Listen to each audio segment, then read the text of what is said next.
Welcome back on this election day. After all the commercials, all the mailers, all the campaigning, it's been a lot. It is finally decision day for voters. And some of these races will come down to the wire, but others basically a formality.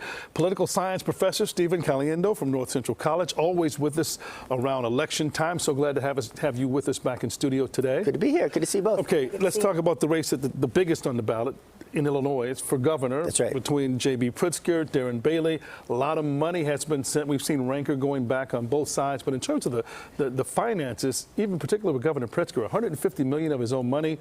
Is that money well spent? Is it going to matter? Will this race be that close? I don't think it'll be that close, but I think what's really important is that to offset that money that the governor was able to spend, you got a lot of political action committee money, specifically super PAC dark money that came to help Darren Bailey. And so that's a lot of those ads that you've seen where the candidates aren't necessarily appearing in them, aren't speaking in them. A lot of those are PAC ads. And so there was millions and millions of dollars spent on this race. I haven't seen a poll that's closer than 10%. So we'll see if that's accurate. Again, high voter turnout can change all of that. People go out and vote. Makes a difference. So last night we showed some video at one of the early voting sites. Long lines there. Yes. You know, but a lot of people are voting by mail. That's right. And so how will that affect maybe close races as we wait for those results to come in tonight? It's because of our federalist system. It's really up to the states to decide how those ballots are counted. In Illinois, they can be processed, but they can't be counted until the polls close. So they're going to be processed. They'll be ready to start counting as soon as the polls close. But when we come back tomorrow, we're going to be talking about some of these national races, like in Pennsylvania, for instance, in Wisconsin. They can't even process those mail-in ballots until the polls are closed.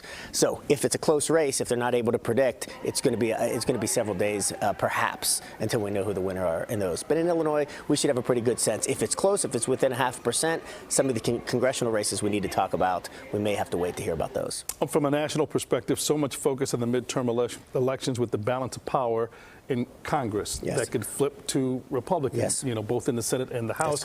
Here in Illinois, 3 tight congressional races. We've seen a lot of these political ads about these. Is this a reflection on the voters being unhappy with the present political system in power, particularly the president? Yeah, there's no question. It's anytime you have midterm election, especially in a president's first term, historically the president's party loses seats. It's a referendum on those first 2 years of the presidency.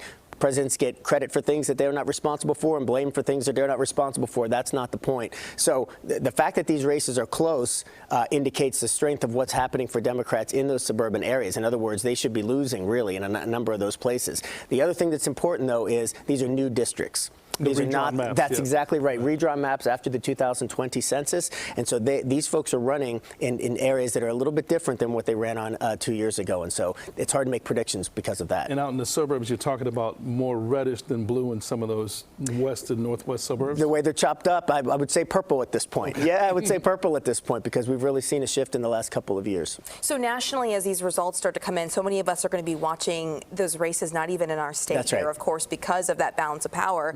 How long could we wait? I mean, what have we seen in the past, and how could that affect what we see today?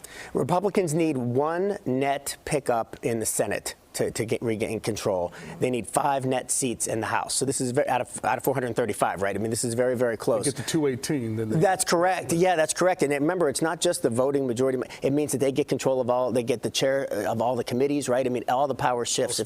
Yes, the House Speaker shifts. All of that. I think the Senate is going to be close because there's only 35 races, right?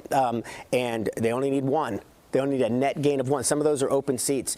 Georgia is an interesting one, not only because the polling is close there, but because Georgia law says that you must have a majority of votes to be seated in the Senate, not a plurality. So if neither candidate, and there's a third-party candidate in the race, so if nobody gets 50%, they have to have a runoff election 2 weeks later. So to answer your question, Adriana, it may be weeks until we know for sure who has control of the U.S. Senate. Yeah, hang on. Yeah, that's going to be a long wait. Stephen Caliendo, we always appreciate you breaking it down for us. We thank you for that. Sure. And keep it right here on CBS 2 for our election results and analysis on our streaming service, CBS News Chicago.